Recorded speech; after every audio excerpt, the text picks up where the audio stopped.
Hey everybody, welcome to another Zero Compile review. In this episode, we're going to cover the Crossbone Full Cloth Type GBFT from Gundam Build Fighters. Yes, I'm going to try to personally avoid all the mouthful Gundams. I know I'm not. Let me put that as an asterisk, because if they look cool like this guy here, I'm going to get them and build them, because I'm not a huge active fan of the Crossbone franchise. Well, spin-off. It takes place in the Universal Century. But I am a huge fan of the design. And yes, I just noticed one on the back menus is all the way up in the back. There we go. Okay. But like I was saying, this is from Gundam Build Fighters. And the best way to put this is a kitted out, full-on crazier version of the Crossbone Gundam seen in the regular Crossbone series. Or just a more modified version of the full type, the Crossbone X1 full cloth, just with more shtick to it. And yes, I know the thing stopped spinning. So let's get into the review and talk about this really awesome looking Gundam. So, here's the Crossbone Gundam with everything that comes in box. I love this thing because it's literally kitted out with weapons. It is a walking armory. We have a secondary gun, the good old-fashioned flintlock design. Two of these hand sword knives, which are great. Two of these little feet daggers, which you can put on the bottom of the feet as auxiliary weapons. These little pieces here are for the shoulders when you're not using the cloth armor, which, I mean, if you don't, you should never not be wearing it because it just looks the coolest. A second set of hands for each. I have no idea what this hand is supposed to be for. I'm going to assume for dramatic posing with the guns, but the instructions didn't really have an explanation for it, so it just sits there. Another gun hand, so you can put this gun in either hand, which is great. Beam shield. I would like to call these like beam daggers, beam shanks, if you will. A beam cutlass. Gotta go with the piracy look. Gotta love it. Can't deny it. A pair of beam sabers, which is always good to have, because you know, another beam saber in this situation isn't overkill.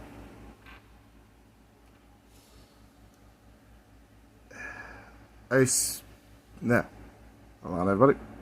A spare face in case you want to do the energy / transformation release form instead of the standard looking face.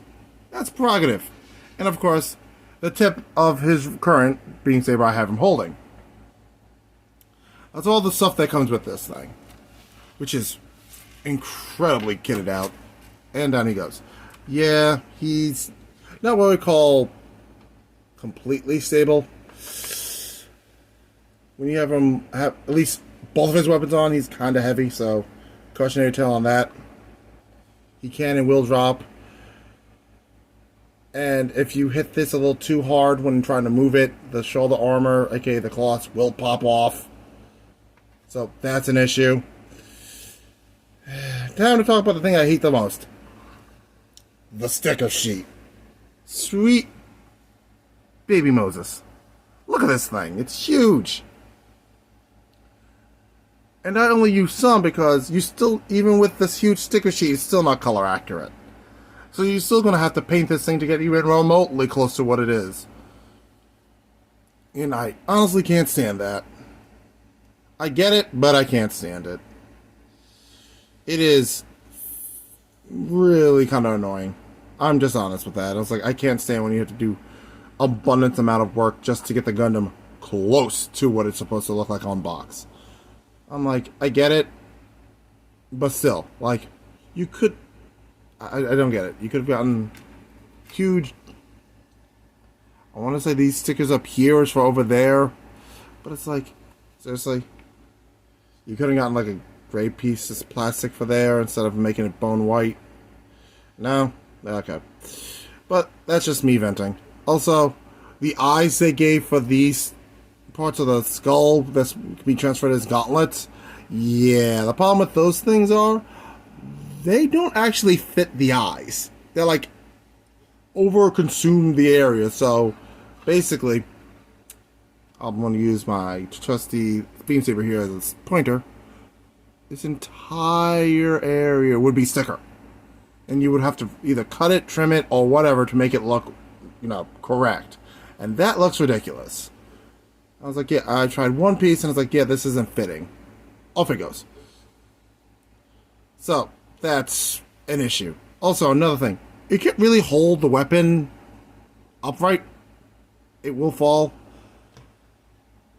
Also, see what I mean? The problem is also so heavy, it actually causes the hand to split open partially. So that's an issue. So, yeah.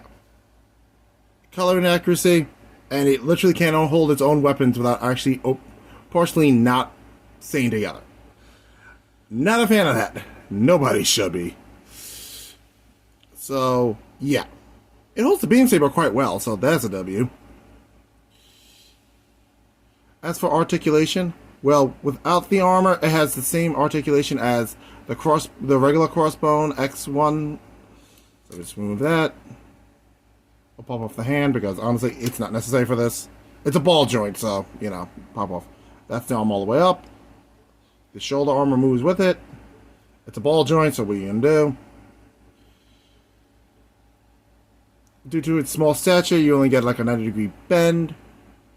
So you're not gonna you get a decent amount of posing out of the arm. Paralyzed back flap, so you're not gonna get much. This is the port you use. If I can get a better angle, thank you, lights. See this little port here? That's where you can put the little dagger in. If you want to kick stab somebody. That's the leg all the way up. You get more articulation out of the leg, which that's saying something. You move the front armor and then the front skirt.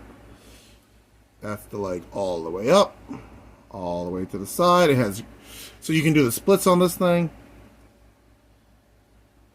The side armor goes up and down. The port right here is where you can put the sword, the extra weapons. Well, by that I mean the sword, the gun, the other sword, the other gun. Pop this bad boy on. There we go. So yeah. That's the articulation for this thing. Downside, gotta be careful. It can come a little loose if you keep bending it. Especially when you're doing ab crunches, which you can do a solid bit of it, but you gotta be careful with that. Also, when you're trying to fix the V-fin on this, it will slide sometimes, and it will cause literally the entire upper half to raise up. I don't know why it does that. It does. I did it the other day when I was trying to fix the V-fin. It was coming loose. The whole top half was sliding upwards, and I'm like, that's not right or normal. So I squished it back down. It was perfectly fine. But yeah, just a cautionary tale.